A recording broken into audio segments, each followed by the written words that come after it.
going to give you another spec-laden, boring iPhone review. Not for iPhone 10. It's too much fun. Seriously, this is an absolute blast. It's the most fun I've had with any gadget since the original iPhone, and it might just be the best damn product Apple has ever made. iPhone 10 is about the size of iPhone 8, but it has the screen the size of iPhone 8 Plus. Apple achieved that by making the display run edge to rounded edge. Almost. And yeah, I'm talking about the horns. They're annoying, like a spot in your eye or a splinter in your brain, but you only really notice them on bright white interfaces. Otherwise, they fade away in portrait, and your thumb tends to cover them in landscape. They also let the display really go edge to edge, which is fantastic in general, and especially so for augmented reality, where you don't want any bezel, you just want a portal into the digital world. The display is OLED, Apple's first, and make no mistake, it's an Apple display. Yeah, they sourced it well, but they also anti-aliased the hell out of it, to the point where most people won't even notice it's pentile. It does shift blue off axis, but not red, and Apple's done a ton of work to prevent burn-in. True Tone is here, and I suggest turning it on and leaving it on. It makes white look white, not OLED white, paper white. iPhone 10 is also the first real end-to-end HDR portable on the market. Go ahead, watch Wonder Woman or Baby Driver. It's flippin' gorgeous.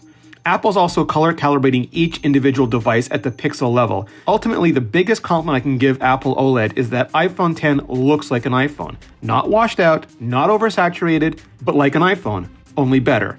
Gone is the home button. In its place is a new fluid navigation. Swipe up to go home, swipe sideways to go back and forth between apps, swipe slightly up, pause, and let go to enter multitasking. Swipe down for reachability mode if you enabled it in settings. Apple boosts the touch sensitivity to 120 Hz to make it look and feel instantaneous, like it's glued to your finger, and it works. I can't stop playing with it. No home button also means no Touch ID. Instead, iPhone 10 has Face ID.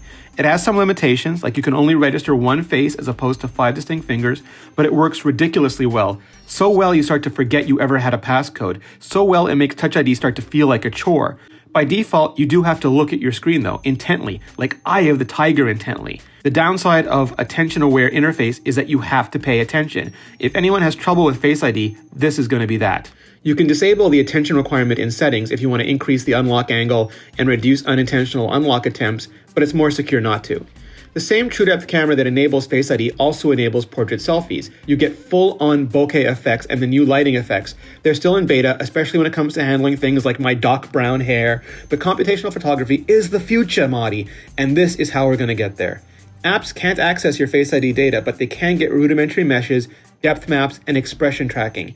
An emoji built into iMessage shows all of that off. It's stupid, it's silly, but it's so much fun. It might not last any longer than Digital Touch did, but the same tech will be used in Instagram, Snapchat, AR apps, and more, and that's going to be transformative.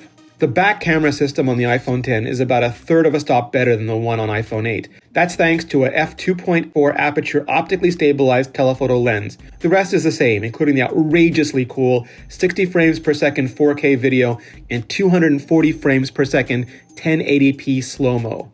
iPhone X's glass on the back. A bit slippery for my taste, but it does allow for inductive charging, which isn't fast, but is super convenient. Because the design is new, there are new cases for iPhone 10, including Apple's traditional silicon. Wireless accessories, like AirPods, just work. So do apps and games. Developers can update to take advantage of the new display, but either way, thanks to the A11 Bionic processor and the OLED screen, they look and perform great.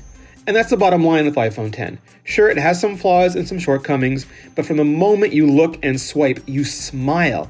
It's a phenomenally well-conceived and executed experience, and it is so much fun. If you want an old-style iPhone, get an iPhone 8. If you're ready for something new, get an iPhone 10. It really is the best damn product Apple has ever made. That was a quick look at iPhone 10. We're going to have so much more.